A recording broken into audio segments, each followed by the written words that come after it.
Good to see you guys. I'm here. What? What's wrong?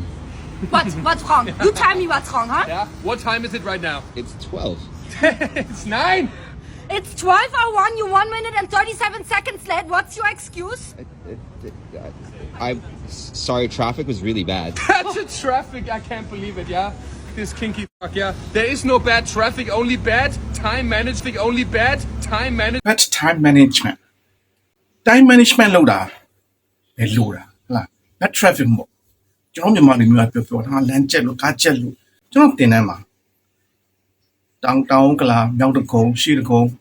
စမ်းချောင်းလာတက်တယ်လို့ရှိတယ်မြောက်တကုံပေါ့နော်လဲကူကနေကောင်မလေးနှစ်ယောက်လာတက်တယ်မနက်6နာရီရထတာ